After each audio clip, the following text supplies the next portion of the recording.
How's it going, everybody? Welcome back to TableTakes.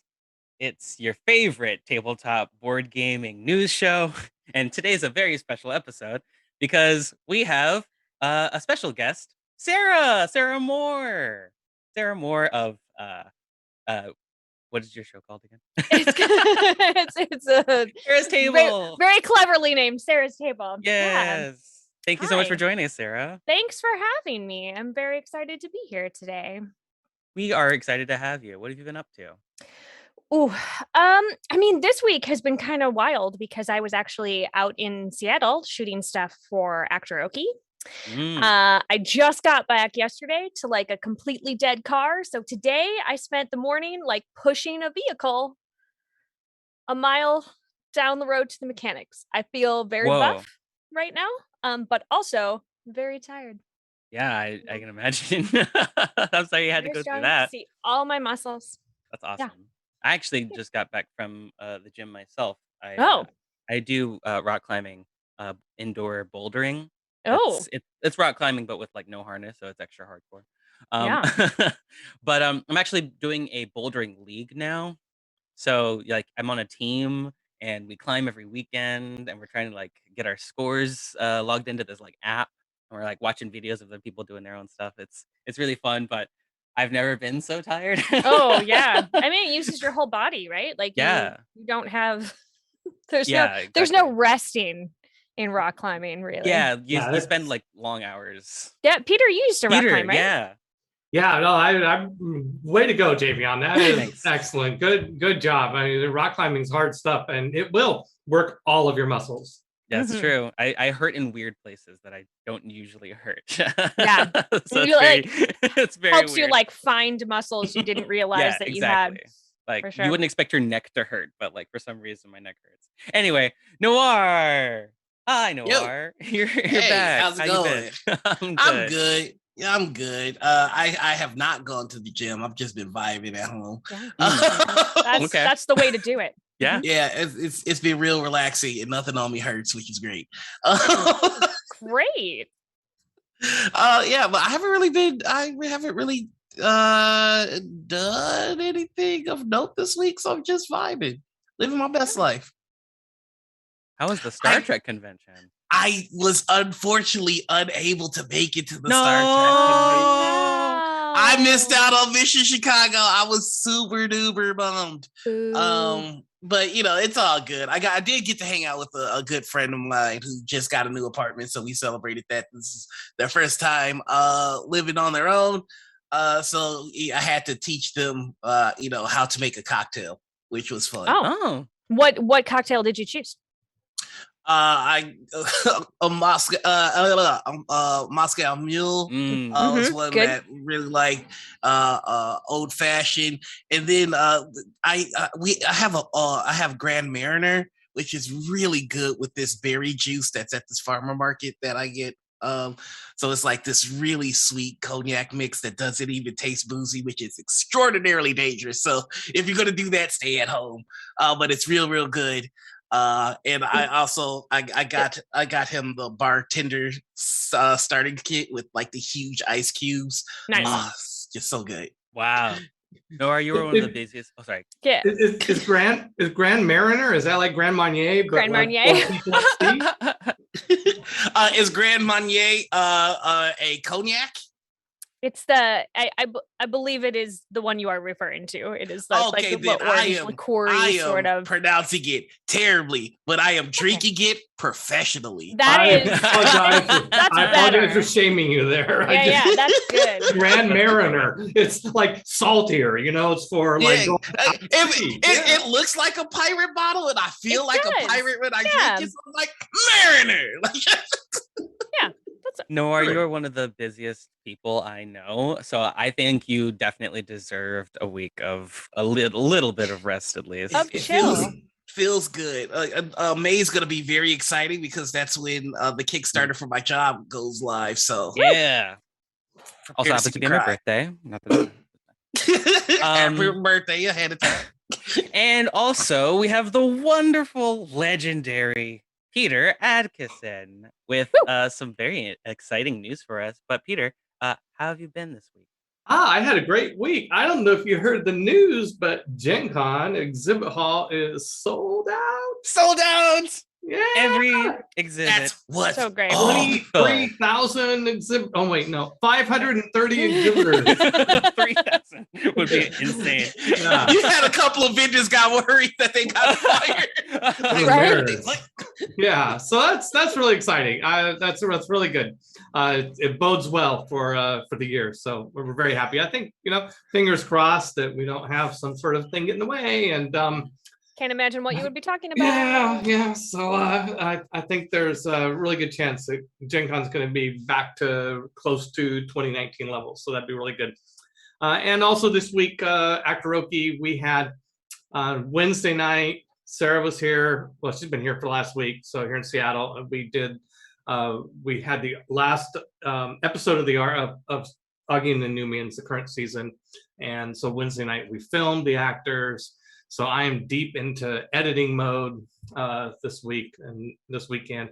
Already finding fun little clips. So watch social media because I think Sarah and I will be up to some shenanigans. Always shenanigans. Also, I wanted to say real quick, I'm very excited about the fact that I am in the process of making sure that a lot of our Gen Con TV shows that are running have representation at Gen Con the event this year, whether that is on site and streaming live from there or streaming in from remotely, but during the actual convention. So we're very excited about it. Good deal. Saving the best episode for last. I can't wait to see it. I'm very excited to cry. It's gonna be good. I know that. At the Gen Con live version of TableTakes, we all just fight people. Oh yeah. Well, I mean, maybe we bring Isabella back and we'll see. Just okay. Yikes. Yeah. All right. Let's get into the news, y'all. We got so many headlines, so much news this week, so much D&D news, and we're gonna start off with some really, really exciting news that came out at the D&D live stream. Have you ever wanted to play D&D in space? Yes, I have. Well, some of you might recognize the term Spelljammer, and D&D is coming out with 3 new Spelljammer adventure books in a boxed set. That's right, 3 64-page hardcover books. We're getting the Astral Adventurer's Guide, we're getting Boo's Astral Menagerie, and Light of XIRXis. So the Astral Adventurer's Guide is going to contain 6 new playable races for players, including Marcus's new personal favorite and my longtime favorite, the GIF, which I believe is pronounced GIF, not Jeff. I think I've heard it both ways. I'm sure it's open to interpretation. It's not. It's not? Okay, gotcha. It's a GIF. Wizards will sue you if you mispronounce it. Oh, okay. I'm very excited to see what other new races are included as well. We've already got so many new playable races in D&D. Is there a space bear? Please tell me there's a space bear. I want a space bear so bad. There's a space hamster. There's a space hamster. May have heard of Boo, the animal companion, the giant space hamster that was shrunken down and became an animal companion for the Ranger Minsk in the D&D lore, the D&D games. Well, Boo has an astral menagerie. This book serves as the series bestiary for all of your space clown, vampirate, and murder comet needs. I am terrified at the idea of a murder comet. Yeah. I thought that was just going to be like some random event, but no, I think it's alive. It's in the bestiary for some reason. Oh man, okay. It's just a comet with an angry face on it that you can hear in space going, oh! just so mad at you in particular. I love Marcus's joke. The vampirate is basically just Taika Waititi. I don't know if you guys are watching the new Our Flag Means Death series. Is so wonderful. I love it to death. Yeah. So Boo's Astral Menagerie is going to have the monsters, but Light of RXis is going to have the adventure. It is a adventure set in the Astral Sea, and it's going to be along the same lines as Candlekeep Adventures and the Yawning Portal, where it's going to have 12 episodes. Self-contained, can be played in any order, can be rearranged if you're creative enough. And it's all going to have levels up through, I believe, 1 through 12, just like in Candlekeep Adventures. But the interesting part is not that it's in space and in the Astral Sea, but it's also going to have each episode end in a cliffhanger. So you can have them lead into one another, get your players excited for the next episode, because they are episodes. Or it can just be another way to lead into whatever new adventure you want to spin off from going from the Astral Sea back into whatever campaign setting you're playing in. I know, Sarah, you are a big Spelljammer fan. I just love it. I also am very interested in what like a Taika Waititi adventure campaign would look like, and I've been very slowly, like, since you said his name, just like, oh, I could figure out how to make that happen. So that's what's going on inside my little like hamster wheel right now. I want to see him as like a patron. Oh man, it's like giving out, I mean, like, because he makes all of his characters disaster bisexuals, and I just like am super excited about that at a gaming table. Yeah, it's just like I love Spelljammer. I love that it's very much embraces like, I have this really weird idea for this character, and it just like fits really well in there because it sort of lets you kind of push the boundaries of what like your normal classes would be and everything. Yeah. And I just like, also like, just feels cool to be on a spaceship. Like, come on, there's nothing wrong with this setting. Yeah, okay, exactly. Cue all the nerds in chat being like, you're wrong, Sarah. Here's all the things that are wrong with the setting. But shut up, nerds in chat. This is I'm correct. It's great. I want to correct myself really quickly. The Light of RXis is actually levels 5 through 8, but there's 12 episodes, which means interesting. They're a little bit shorter episodes of like mini encounters and things like that. So you're not just like leveling up like crazy every episode, which is very interesting. I know that a lot of the modules that have come out in the past are typically big modules. They're designed for you to pick them up and put them in your campaign wholesale.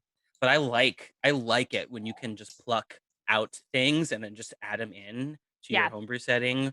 And I'm really hoping that there's going to be some Adventurers League content too, because they're adding in a double-sided poster map of the Rock of Brawl in Asteroid City that can serve as both an adventure location and a campaign hub in the Astral Plane, which would be perfect for a meeting place, or like the hub for Adventurers League adventures to like sprout out from. As well as you also get a sturdy 4-panel Dungeon Master screen that's specifically designed to be used with the books in the set. And of course, there's the beautiful alt art cover, and so many really cool images that have come out. I'm really excited to see what gets released coming in August 16th. I feel like what fun it would be in August when it comes out to have a Spelljammer campaign on TableTakes game night. But that's just that's interesting. Yeah, only we can make that happen. I wonder who we would talk to in order to do that. I can't imagine. All right. I will say one of the most exciting things about this announcement is finally the death of the Spelljammer confirmed meme. Like, I'm so glad we're done with that. I was so sick of it, and now it's over. It's definitely been in Unearthed Arcana for like a little while now. So even before that, people were always. So I mean, I just hope everybody's prepared for Planescape to become the new meme, because that that's what they're gonna ask for next. What's Planescape? Yeah. Planescape. Oh man, Planescape was a plane spanning adventure where you could go from like it really detailed all the different planes. Like, so you had all of your lower planes, like the different versions of hell, all the heaven, like the positive energy planes, and everything in between, plane of water, plane of air, all that good stuff. And the city of Sigil, which was in the center of the universe, and so that would be like a hub. It'd be like, oh, what's the it'd be like Waterdeep, but for the whole cosmos, Yeah. So I mean, like so all the Spelljammer confirmed memes are just going to become Planescape. Planescape confirmed. Okay. Confirmed or And Ghostwalk confirmed. And the City Sigil was ruled by the Lady of Pain or the Mistress of Pain, which many people thought might have been inspired by a former CEO of TSR. Not sure. Just Wow. that was the rumor. Back in the day. So Who could know? Well, that sounds very violent.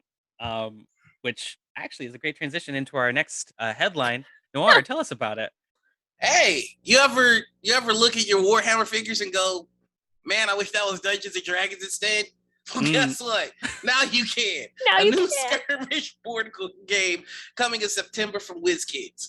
And we've got Jeffrey Sanchez from ICV2. Thanks for this article. D&D Onslaught is a competitive skirmish game and where players take control of an adventuring party and battle rival adventurers. The characters in this game are from factions of the Forgotten Realms. Players will send their parties into dungeons and confront monsters in an attempt to come away with treasure and glory. The game is going to include 21 fully painted miniatures, 1 double-sided game board, 4 D20, 80 plus cards and tokens, terrains, and a rulebook. D&D Onslaught is going to be for 2 or more players, ages 14 and up, and plays in about 90 minutes. So this is all going to retail for about $139. So what do you guys think about this? I mean, I like Warhammer. yeah, I like D&D. I mean, yeah, I'm very interested in them going into a new angle with this. It feels like we're just getting D&D everywhere in every different form. Like D&D is now in my Magic, and now I've got a little bit of D&D in my Warhammer. Yeah. No nerd pursuit is safe from the Forgotten Realms. Yeah, I feel a little bit like, me personally, I would rather have them separate for me. Like I like, it's maybe sacrilegious, but I like my D&D to be a little bit less crunchy. I'm much more of a I like gotcha. a story person. I know I'm the worst, but like I like having it be more about the story, story driven and all that stuff. And like this really takes that away from that. And like if you are, but I personally not a Warhammer fan, so like it doesn't appeal to me to have. Like, it does feel like have you ever wanted your D&D to be more like Warhammer? I'm like, no. So I would rather say maybe it just makes it feel more like what D&D was at the beginning, which was a war game. I mean, D&D as a war game predates Warhammer. So I mean, I'm a little reluctant to give Warhammer the sort of the homage here, right? So I don't know. We also did it, with 3E back in the 90s at Watson. We did a game called Skirmish, actually, with D&D miniatures game. So, well, it'll be interesting to see if that idea works this time. It didn't work for us so well back then. But the market was smaller, and maybe we weren't committed to it. I think one of the things that I'm most interested in is like, I think besides the form that this game is taking, Wizards is really pushing, making sure that the lore of the Forgotten Realms is everywhere. Like, so they want you to know about the factions. They want you to know who the Harpers are. They want you to know, about the Forgotten Realms and all this kind of stuff. And I think that plays into like everything that they're doing. The movie, the books are becoming more narrative based. Before it was just like complete scoundrel, complete, adventure, complete fighter. But now it's Volo's this or, Tasha's that. They're making sure that people are getting invested in the lore because I think they're seeing that lore is where the money is. We can quote, the Jedi code, the Sith code, and all that kind of stuff. And, everybody has their Harry Potter house. So now they're trying to like, we instead of picking your Harry Potter house, what Forgotten Realms faction are you in? And it's just, so. Well, and then also on the other hand, I think this is a nice reprieve for like your forever DM who doesn't ever really get to play, and then like nobody has to DM that night but you're still having that D&D flavor. Well, Yeah. there's also something, it'll be interesting to see how, it talks about rival adventuring parties fighting each other. And so that's kind of interesting because, a lot of times you spend fighting monsters, but it's also really interesting in those times when you run up against another party of adventurers, when you're playing a party of adventurers in D&D, because they're going to be tricksy, they're going to have lots of spells, they're going to have magic items. And what's the best part is if you win, boy, the loot is fantastic. Mm-hmm. We're raising a generation of murder hobos. It's true. Since 1973, baby. Learn to kill my baby birds. Well, yeah, this is definitely going to be great for a combat-focused D&D player who wants to get a little bit more crunch. Let's keep this D&D news rolling. Sarah, would you tell us about this Dragonlance headline we've got? So when the announcement came out that they were going to do like not only a new Dragonlance board game but also a book, I was immediately 13 again and was like, oh my god, Dragonlance. I got so excited. So Charlie Hall from Polygon released an article called New Dragonlance Board Game was designed by Rob, is it Davio? Davio and Stephen Baker. I don't know if any of you in this call read the Dragonlance novels. Yes, I get one yes. I got a yes from Peter and a no from the other two. Oh, but I want to. Oh, I played in Dragonlance, but I never read the books. I've DM'd Margaret Weiss before, so. Oh, I'm so jealous. Oh. Yeah, it's just like I feel like for me, Dragonlance the novels was my introduction into the world of D&D. Because my brother wouldn't let me play with his group. So that was how I got my D&D fix at the beginning. So they're back with a new adventure book and battle game. It will be coming to stores in late 2022, which is so close. It's called D&D Dragonlance Shadow of the Dragon Queen. And then the game is called D&D Dragonlance Warriors of Krynn. It's a full-fledged board game, says Wizards of the Coast, and will include plastic miniatures. Titled Dragonlance Warriors of Krynn, the board game will function as a standalone experience, but it is also fully integrated into the companion tabletop RPG campaign titled Dragonlance Shadow of the Dragon Queen. I'm like so jazzed to be able to put them together. It's just like a really fun world, and I still refer to like randomly, like my characters randomly stealing things as being a kender because I can't help it. And Margaret Weiss is a delight of a human, and I am just super jazzed to be like dipping back into that world. So get reading, boys. It's I kind of love that the one thing that sticks out in everybody's mind when they think about Dragonlance is the kenders. Yeah. Like I love them so much, and like my favorite. In one of my first games, my buddy was playing a kender, and one of their racial abilities is that they just don't understand fear. They don't feel it at all. It's so our GM is playing this real like evil, vicious, spooky bad guy, and the kid is just like he seems grumpy and like upset. I've never seen the GM more upset. Well, when I was bragging about having GM Margaret Weiss, which is, of course you would too. I mean, come on. Yes. So when I ran a mini campaign for her and some other authors a long time ago, and she sits down at the table and she says, "Well, I'm playing Tasselhoff." Yes. Like, yes. Oh, okay. You are okay. I mean, if Margaret Weiss sits at your table and says she's playing Tasselhoff, you let her. Okay. Even if you're playing a different system, you let her be Tasselhoff. That's just how it is. Yeah. Oh man. Yeah. Well, and I also think kenders are like I'm a rogue at heart, rogues for life, and so I think that like kenders are like that's probably where it started for me. Was like just like don't have also a concept of like other people owning stuff. So it's like There's so Just you, right? Just you can own stuff. But yeah, just me. It's mine. Yeah. All of it is mine. You If I know, can pick it up. Just saying. we had a similar headline a couple weeks ago, I think, about Dune doing basically the same thing, coming out with a hybrid of like reading material, book club style, adding on to a board game, so sort of supporting the game Mhm. aspect of it.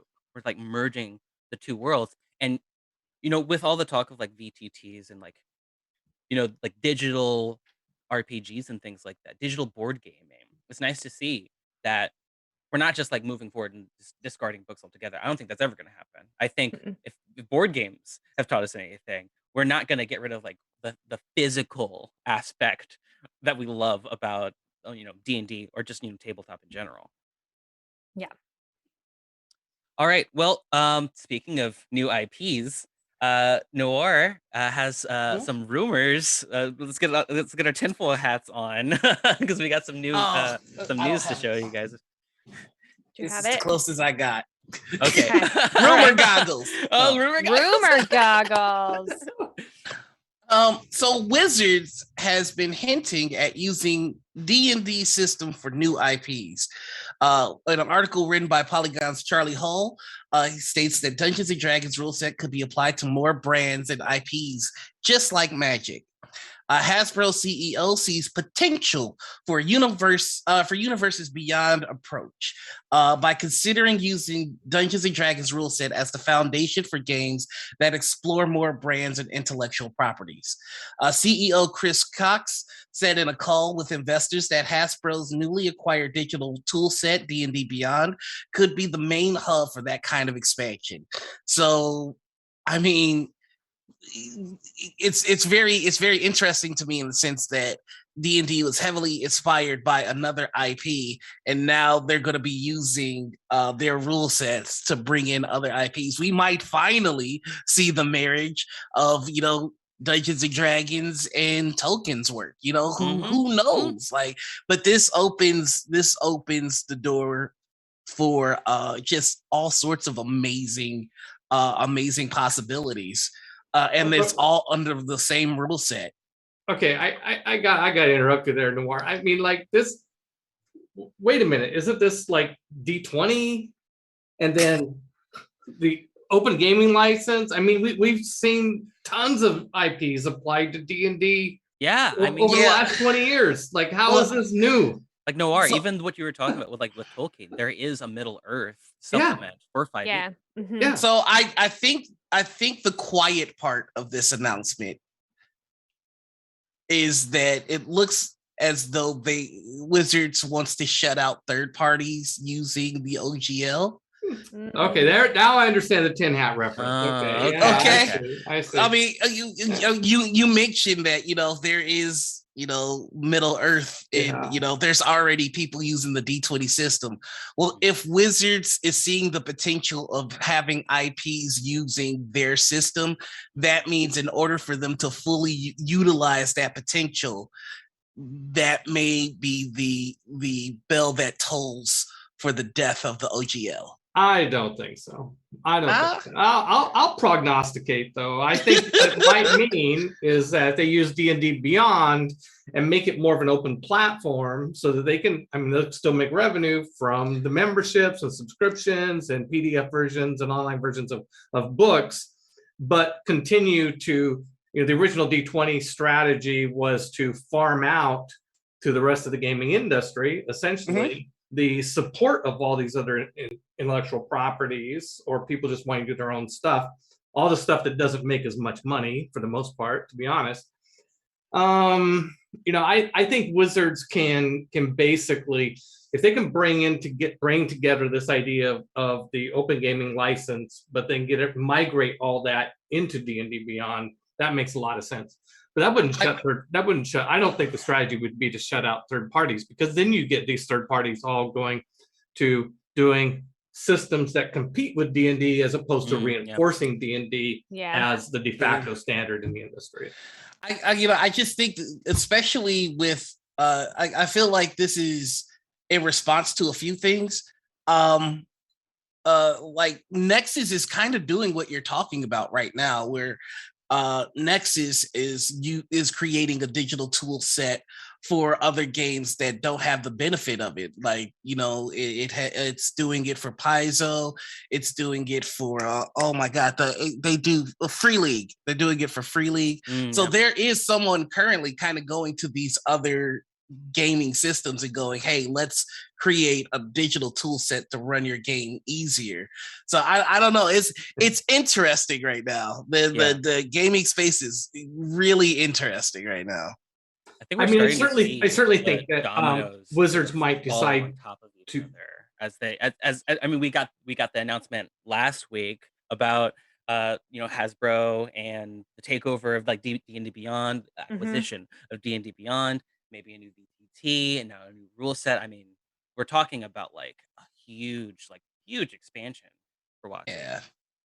But what are you about to say, Peter? Well, I don't know. I mean, we'll see what happens, right? Yeah. I just feel like I think it's obvious to everybody something big is coming on the horizon. Sure. Something major. Something wicked this way comes. Couldn't have said it better myself. Speaking of something big coming soon, it looks like we've got a new game announcement from Peter. Whoop whoop. Oh, is it my turn again? Yeah, it's you. Sorry, I got so wrapped up in that D&D conversation, I wasn't looking ahead. Okay. Let's finally talk about something other than D&D. Let's do it. Let's talk about one of the other great games of our industry, Ticket to Ride, which is a great franchise. It's been around a long time, and I love this franchise. I gotta say, I think that Ticket to Ride is what a lot of people might have thought Settlers of Catan was supposed to be back in the day. It is, in my opinion, the best intro game to real gaming, real tabletop, board gaming. That bridge from the monopolies and sort of things to what we all like to talk about here on TableTakes. So I think it's an excellent design game that can easily be taught to beginners and is still really enjoyable to people who are experienced gamers. So this franchise has grown. There are lots and lots and lots of tabletop or Ticket to Ride expansions that have come out over the last 15 years or so. And the newest one is Poland, and it's been out actually for a couple of years in Poland. But now it's coming to the States. And so the first thing I always go to look for is to find out like what's the interesting little mechanic, because basically every one of these games plays mostly the same, but sort of how good or not the various expansions are. Really, I think a lot of it comes down to like what is the little extra cream that they put in the sauce in terms of that particular expansion. So for Poland, the way it is that if you build connections between different countries that are off the board, so like you got a map of Poland, but then it's adjacent to Germany and Latvia and Slovakia and Ukraine and so on and so forth. So there's like 7 countries I think it's adjacent to. And each one of those countries has a deck of point cards that are sorted in descending order. So the first person to connect Germany, say, to Slovakia would get the Germany card, the top Germany card, and the top Slovakia card. And those 2 cards are worth points. And then if you combine that same route also to Latvia, then you get to draw from the Germany card and the Slovakia card again, the pile again, and the Latvia pile. So that's pretty interesting. That sounds like a lot of fun. So I definitely want to get this game. I obviously haven't played it. It's not available here in the States yet, but it looks like a good expansion to check out. So I'll be trying it. I'm so bad at geography. I get all my learning from like board games. Yeah. I legitimately forgot like which cities go where until I started playing, like teaching people how to play Ticket to Ride. Yeah. It just like starts to sink in. That was one of the ways that we reinforced geography, like US geography, with our kids when we were, they were like learning all that stuff. Is that this was a game that they really liked. And when they were itty bitty at the time. And so we would play on a team of like one parent and one child, and then, but like let them lead it. And then it really helped them figure out where in the country a lot of things were. And so I'm excited to, like, they're much older now, but like it never hurts to reinforce world geography. Let's figure out where things are. You know who else loves Ticket to Ride? Emma Who? Larkins. Apparently, Emma Larkins is in chat right now. Hi, Emma. Hey. Actually, I was gonna say, Ticket to Ride. Days of Wonder loves their expansions so much, and I mean, as you can tell, I'm a collector. So, Ticket to Ride is one of those games where it's like, if I'm gonna get Ticket to Ride, I'm not just gonna get Ticket to Ride like maybe 1 or 2. I'm gonna get every single one of them. All of them. Yeah. Mhm. So like collectors are gonna be really excited for Poland, especially since they had to go to another country to get it before. Now they can actually add it to your collection because it's getting released soon. All right. I would argue you're not just a collector, but a completionist. Yes. Like- yes. There's a lot of overlap. Yeah, sure. There's a Venn diagram for sure. Yeah. All right. So some big exciting news. Kobold Press is releasing a very interesting new source book for 5e. So we were talking about, third-party content for 5e and things like that. Kobold Press has already done a ton of things, releasing campaign settings, releasing monster source books and like bestiary extra supplements. Well, now we're getting a character creation source book called the Tome of Heroes. This is fascinating to me. It's fully compatible with the 5e rule set, and it helps players create more unique characters. So one thing I've always, praised Pathfinder for, something that D&D has been sort of trying to keep up with or catch up to them with, is the massive variety of content. I mean, the player options alone have just been so insane in past editions. So now, I mean, who doesn't love getting new subclasses? In this book, you get 70 new subclasses, over 70 new subclasses, including the Pugilist, the School of Black Powder for wizards, the Path of Hellfire for barbarians, the Way of the Unerring Arrow for monks, and my personal favorite, the Circle of Bees, which I can only imagine is terrifying. You get a dozen. Not the bees. Not the bees. Bees? Over a dozen new backgrounds and information on new equipment. You get firearms, chakrams, glide cloaks, and bombs, so you can finally create the Batman 5e character of your fantasies. And for magic users, you're also getting over 50 new spells, and not just new spells, but also new ways to use those spells, like magical plants and draconic runes. I mean, I'm sure there are things like that that are already, special items in D&D already. They're pretty rare to find. Now you're getting a lot more variety in how you use spells. I remember one of my favorite spells, one of my DMs created for me, was a tattoo that you get from being whipped a bunch of times, and it just gives you like a bonus to armor, and it just like brands your back sort of like a tattoo. That's really cool. I want to see more stuff like that. I love that Kobold Press just releases such phenomenal work. This is going to be released in July, coming later this year in 2022. But if you are also hoping for some more Kobold Press content, they're releasing the Warlock Layers into the Wilds 5e setting book. So keep an eye out for not just the Tome of Heroes coming in July, but later on this year, another D&D 5e setting. So I'm sure you guys love your character options. I've already heard so much from you day after day about what kinds of characters you guys like to make. So I'm sure you guys will have plenty to use from a book like this. Great. All right. So enough with the 5e news. we're back with some more board game news and another new board game announcement coming from Peter. Let's go. All right, trying to get it back off of D&D. Yes, let's.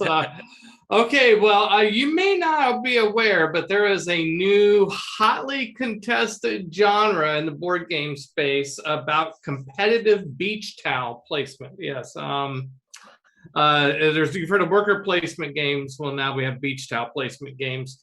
There's a game called Maui. It's coming from the same studio that brought us Azul. Now, I got to jump in and say a little bit of confusion here for me. When I first saw this, I thought it was not the studio of Azul, but like it was an Azul expansion. And I suddenly was worried about like dropping glass on the beach. But no, you don't have to worry about that. That is not what's happening in this game. But it is about placing your beach towel in a good spot on the beach. That's Yay! what it's about. Yeah, and I gotta say that doesn't sound. It's important because you gotta be near the umbrella. You gotta be near the water. You might want to be collecting shells. In fact, you do collect shells in this game, and you want to be near the concession stand where hopefully they're serving cocktails at the beach. That's for. I don't know if that's covered in this game. It's not out yet, but it's coming. It looks gorgeous. These are the same creators that brought us Botanic. I apologize, and Jaipur, and other great games. So I think this is good. And by the way, I have already designed a variant on this game, which is basically instead of Maui, you could play Ibiza. All you have to do is put on some techno music and turn on your disco ball, and get the strobe lights out there, and you could be doing it in Ibiza. Yeah, sure. Ibiza. Yeah, I like Maui. I've never been. I always wanted to go. I have also never been. I also haven't been to Ibiza though, so yeah. I do like Azul very, very much. I understand that it has nothing to do with Azul, but it's the same people who create it. So I love that they design their games to be really easy to read for people who are colorblind. And that's definitely the case here, as I can see the different beach towel designs have vibrant colors, but also are very easy to distinguish from the different kinds of tiles that they have. I only hope that other games would follow in their stead. I feel like to really get the most out of it, that TableTakes should take a field trip to Maui to play the game on the beach and film a game night. Yeah, some field reporting. Absolutely. Yes, this is important. I mean, we want to be able to all the social media videos we could. So many things. Like, I feel like it's really good. It's tying back to all of the things that we promote here. So. Something to think about. Something to think about. You know what else is something to think about? And we've been thinking pretty hard about this one. Noir, would you tell us a little bit of news about how some of the other Comic-Cons or other conventions are doing? Oof. All right. So San Diego Comic Convention lost $8+ million in 2020. In a article written by Milton Grepp, we kind of take a look into how the San Diego Comic Convention, which is notable, really had to power their way through the pandemic. Luckily, according to this article, none of their employees were furloughed, and while they did take a financial hit, they are looking up in terms of the future here.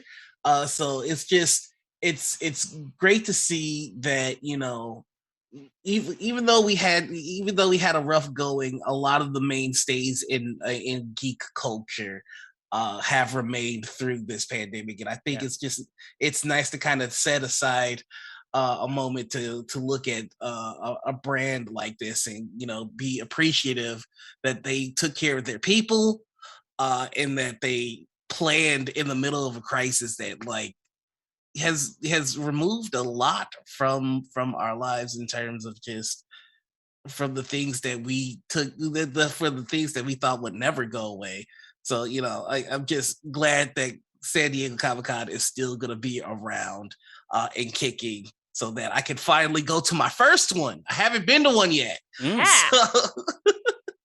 I think it's a good reminder. The industry of, not the tabletop games industry, but the overlapping convention industry really got hit hard by the pandemic. We think of course, our hearts go out to restaurant owners and bars and other places that are more commonly talked about, but the hospitality industry, the convention industry was, and we certainly had,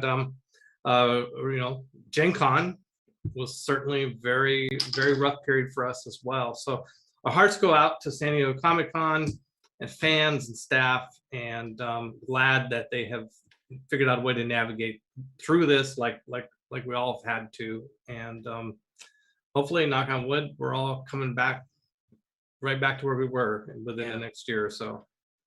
Yeah, people have to really like take notice that this is just the world that we're living in right now. You know, when these kind of things can happen, the contingency plan, people are going to start building, the backbone, Mm-hmm. The infrastructure, start working on doing things online. Your safety protocols have to be even more stringent. How are you getting your information to the people and the badge holders and potential badge holders? Yeah, so I think it's just, it's a lesson to be learned for sure. All right. Now, unfortunately, I've not learned my lesson, and I still want to talk about 5e. Sarah, please, more 5e news. I feel like let's just come on back to 5e just for a few moments. This article was on ICV2, posted by Jeffrey Dom Sanchez. Okay. On May 4th, 2022, Japanime Games is going to release Anime 5e, the core rule book. It's a new anime-inspired 5e rule set by Discami Publishing. It's sort of a catch-all for adding anime and manga adventures to your fantasy RPGs. Written by Mark McKinnon, who created Big Eyes, Small Mouth. And it brings a point-based balance to the standard 5e games. There's some new races and classes and skills, and they're all anime inspired, obviously, as well as mechanics for powers and combat options. It is going to have 70 new character features and 36 character flaws, as well as some adventuring gear and some items and some devices. It's going to be $49.95, but they're also offering a pocket edition for $24.95.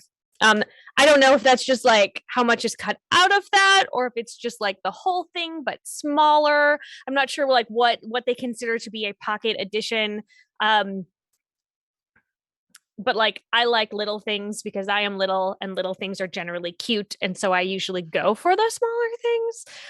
But I don't know. I don't know what the pocket edition does in this particular, and I have no more information for it. So everybody go find it on May 4th. I think your speculation is very, very spot on. Typically, from what I've seen, pocket editions, they don't really tend to cut out too much content. I mean, they shrink down the size of the text, maybe cut out some of the art. So I think it's still definitely valuable. Yeah, I've got it here, actually. It says the Anime 5e Pocket Edition is the ideal entry point into the game for backers who are looking for a smaller portable book format at half the price of the standard full color hardcover edition. I love that. So it's got the full, it's the full it's thing, the whole, but full it's book, but it's teeny tiny.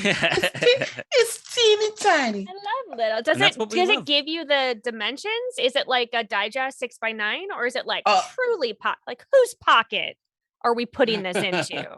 So I'm going to put this here so we can have it thrown in the chat, so you can actually take a look and see how tiny this book is. Tiny.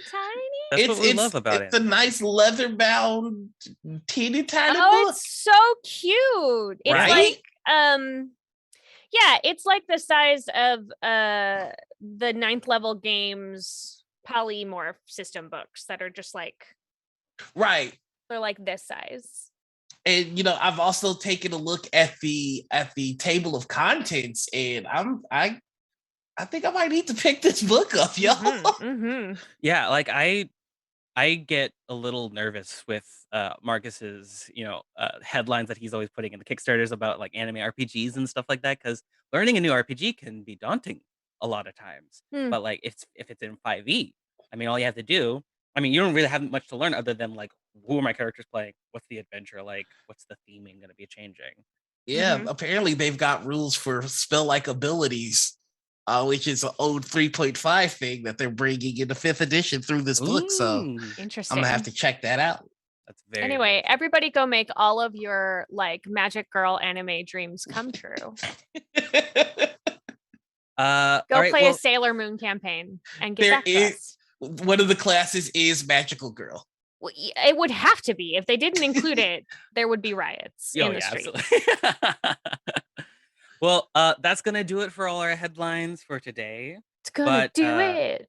Book lovers rejoice because we still got some more Whoop, whoop. books to tell you about Books. in our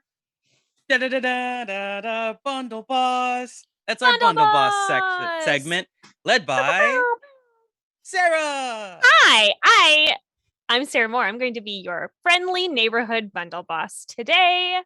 So the first thing that we're going to talk about is that there is a humble bundle out for Tales of the Space Marine, chapters 2022 by Black Library. Discover the fearless exploits of the Adeptus Astartes. Is that how we say it? Astartes? Mhm. The elite space marines of the Warhammer 40,000 universe in this collection of novels and fiction from Black Library. This galaxy-spanning bundle gathers war stories of chapters and squads from across the Imperium, charged with defending humanity against the relentless forces of chaos. Explore the grim darkness of the Warhammer 40,000 universe and support every library with your purchase. I feel like the end sort of really did like a big switcheroo there, because there was like a big, like, everything's terrible and it's awful and bad, but like, you will help us. We love you. That's how the bundles go. Little bundle. Is anybody excited about said bundle? Are we got Warhammer folk? Yeah, we got a very tentative hand from Noir. I'm not sure why. He's a very weird sort of don't yell at me, I like this book kind of situation. Warhammer lore is so dope, but I don't play the game. Like, that's fair. why the hand is so tentative. It's just like, I like reading the novels and watching the videos on YouTube, but I can't afford that hobby. Like, that's super fair. Yeah. If there's one thing I've heard from Warhammer fans about Warhammer is how badass it is in terms of like using orcs with guns and giant space marines. I get it. I totally get it. Listen, if you're a parent, get your kids into Magic the Gathering or Warhammer. They will never have money for crime. No, why would you? But I think you're forgetting about the fact that like you have to buy them that stuff for quite some time before they can buy themselves. That was an oversight. This is why I'm not a parent. Don't I never got into war. I have to admit, I'm just still a little bit, got that bitterness of an old school grognard where it's like, man, the original miniatures were like Napoleonics and American Civil War and micro armor tanks and or ancient battles of Greece and stuff, and like all of that's been like marginalized because people rather play orcs with guns and space marines and all this stuff, and like, I'm sorry, are the Chaos Space Marines and the Sisters of Battle not actual history? Well, guys, this is not our only bundle. There's another bundle. We have a second bundle. I have two hands, and so I have two bundles. Bundle of Holding. This new Sly Flourish bundle brings you the Lazy Dungeon Master and Fantastic Adventures lines from Sly Flourish. Since 2009, the Lazy DM himself, Mike Shea, has published books, articles, podcasts, and videos that help game masters run great tabletop RPG sessions with the core doctrine of prepare what matters to our game. The Sly Flourish book detail 8 steps to help DMs quickly conjure exactly what they need at the table, with a focus on staying flexible and being able to improvise as the story expands. And the Fantastic Adventures series takes that wisdom from the table to the page with scenarios, layers, and locations you can easily drop into any fantasy campaign. So if you don't want to prepare anything at your table, this sounds like the bundle for you. Just ready to go. Yes, please support some charities, save some money, and get some cool content while you're doing it. All right. Absolutely. And I just want to say, I want to have a lazy off. Yeah. And the laziest GM gets to keep the title of the lazy GM. Ooh, crap is death. Let's go. We'll see. All right. That'll do it. Well, I think Noir won. That'll do it for our bundle boss today. Thank you so much, Sarah. And now I must call to court our Kickstarter regents. Welcome, one and all. I hope you have brought some quality Kickstarters for our distinguished guests. I have today. a question. What happens if they are not quality Kickstarters? Off with their heads immediately. Okay, Yes, exactly. good. Okay. I just want to know what I'm getting into. Okay. There's a trap in the ground and a lever. And you'll just We've gone through disappear Marcus will pull it off if stream. if you disappoint the fans. We've gone through Okay. several hosts. Peter, what Yikes. Kickstarter have you brought them today? Well, I am not at all nervous about this one. I think I'll be able to keep my head for the rest of this show for sure. Left Justified Games has a new game coming out called Kintsugi, and thanks to my friend Jeff Tidball for pointing this out to me. I would have been, if you wouldn't have, Jeff, then Sarah might have been able to talk about it. But I know. since I knew it was coming, I had the So mad at inside you, Jeff. track. I know. Yeah, watch out for Sarah Moore next time we go to convention, Jeff.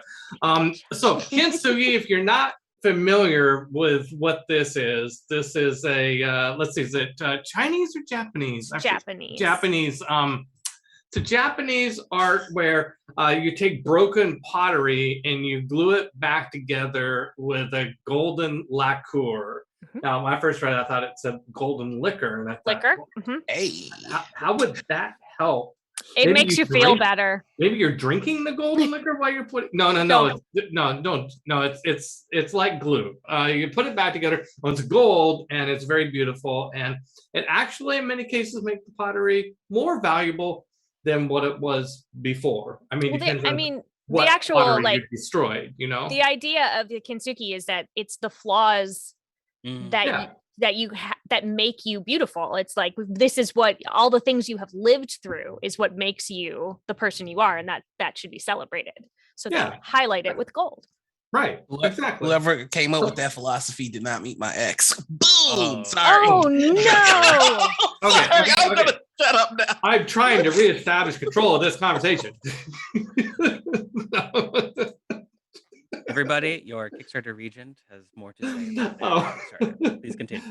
Anyway, the way the game works is that you have pottery, and the pottery is for a certain amount of points, but if it breaks, then it's worth less points. But then if you can repair the pottery, it's worth even more points than it was before it broke. And so you can see right off the bat, that's kind of an interesting thing to build a mechanic around. So looks like a pretty interesting game. So Very exciting.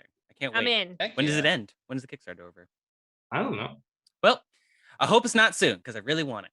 28 days to go. Yeah. 28 days. All right. I will take the court next. I have a co-op asymmetric survival board game for all of you today. It is called Don't Let It Die. Now, to some of you who attended Gen Con online a couple years ago, this might sound familiar to you. Perhaps you even have a copy of this game. Well, this is a new version of the game. It has updated art and design, refreshed for your viewing pleasure. And might I just say, what a glow up!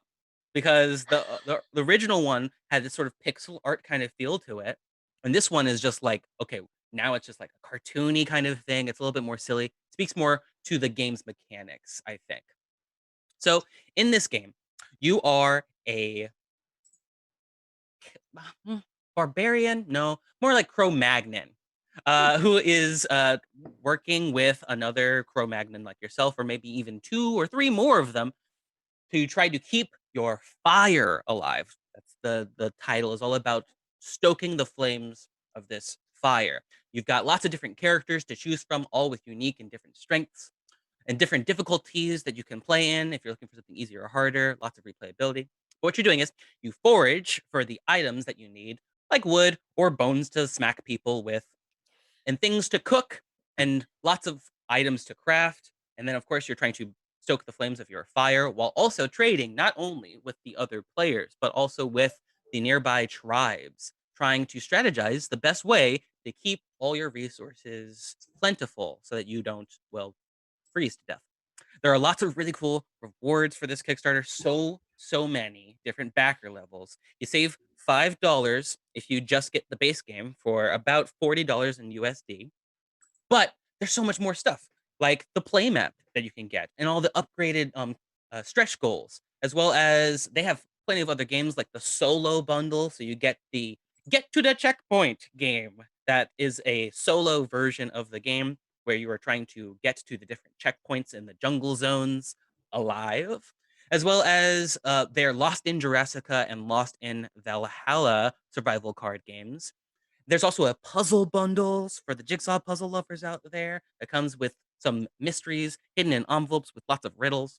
And of course, what I backed, the deluxe bundle that comes with not just the base game, but the really cool playmat, because y'all know how much I love neoprene. So y'all still have time to back it. It's still got 11 days to go. Definitely check this out if you're looking for some more co-op survival in your life. So much fun. Can't wait. So excited. All right. That concludes my time at court. But Sarah, would you like to present your Kickstarter for us today? Yes, I am wresting control of this court right Mhm. now. So the game that I'm going to talk about is Explorers of the Woodlands. It is it ends on May 10th, and it is by I'm on their page right now. It is a forest-themed cooperative dice dungeon crawler game. There's a lot of words in there. For 1 to 4 players is recommended for ages 10 and up, and it claims to combine all of the best of tile placement, exploration, rolling dice, and bashing monsters in a gorgeous setting. And one of the things that I think is pretty cool about this particular game is that there is what they call a classic game mode, but you can also have a campaign mode where you would get to come back and continue to play this game.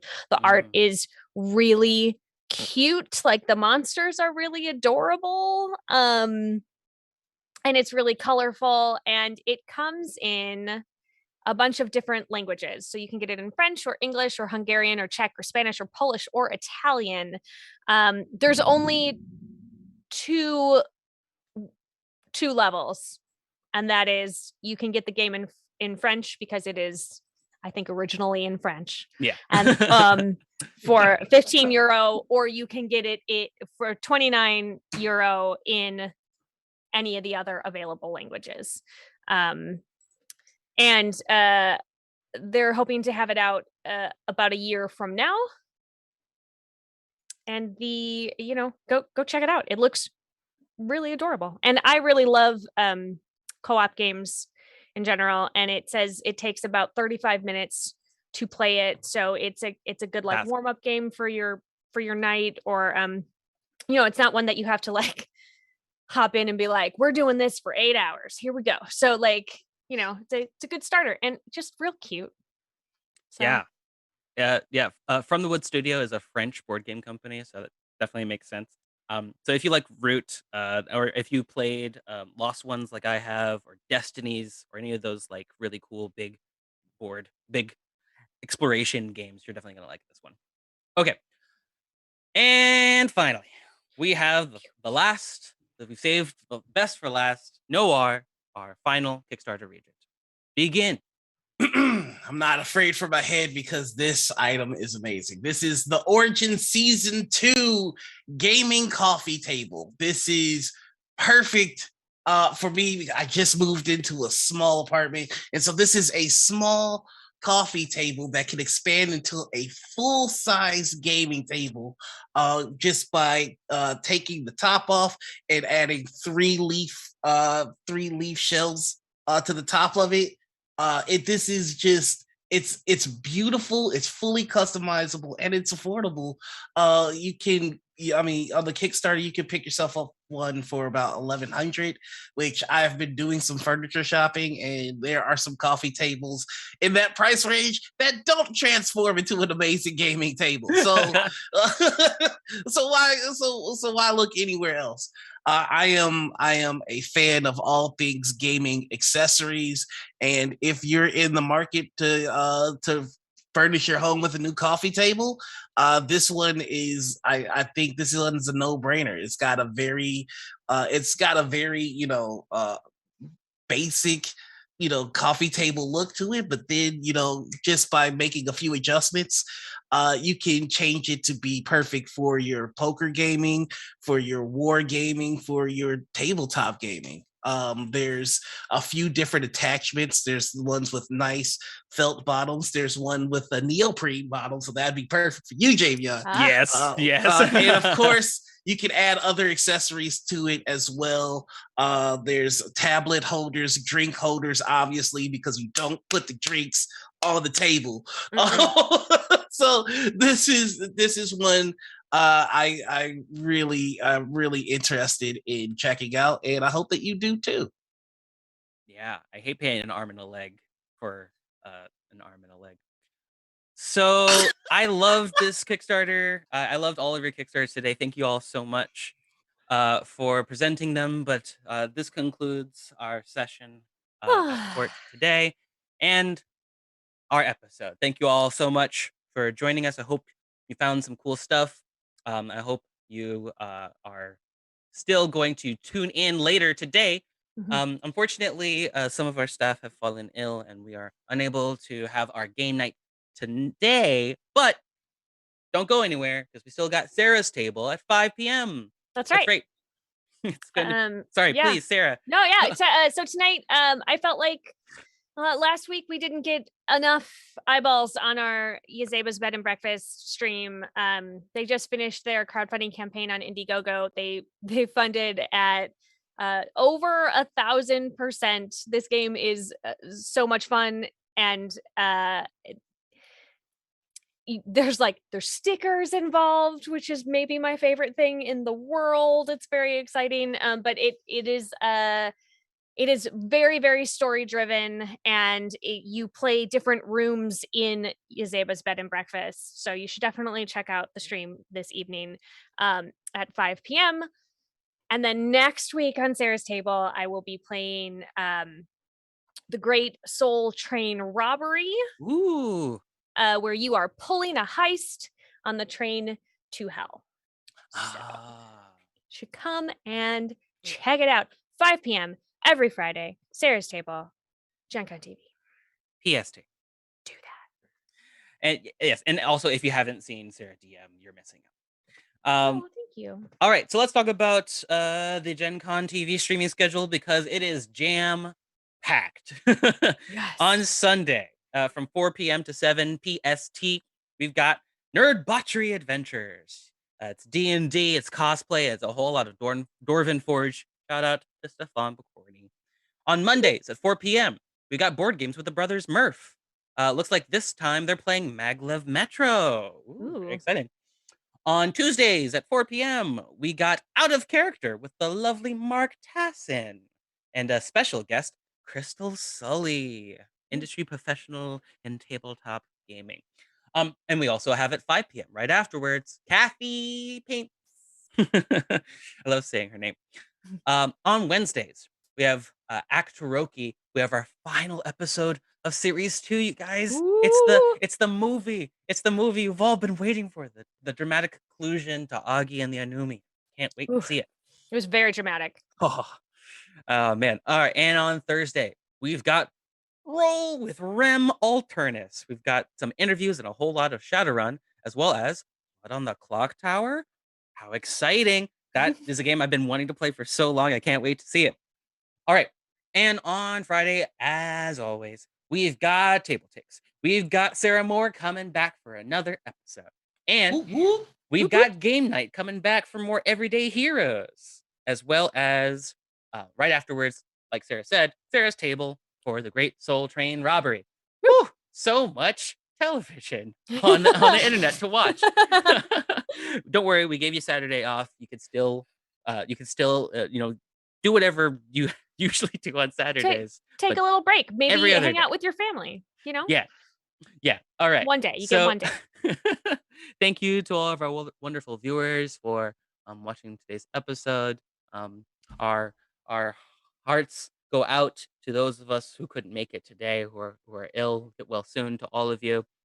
Thank you to our lovely hosts and our special guest, Sarah. Thank you for joining us. Can't wait to see you again next week. Thank you, Noir. Thank you, Peter. Thank you, Javion.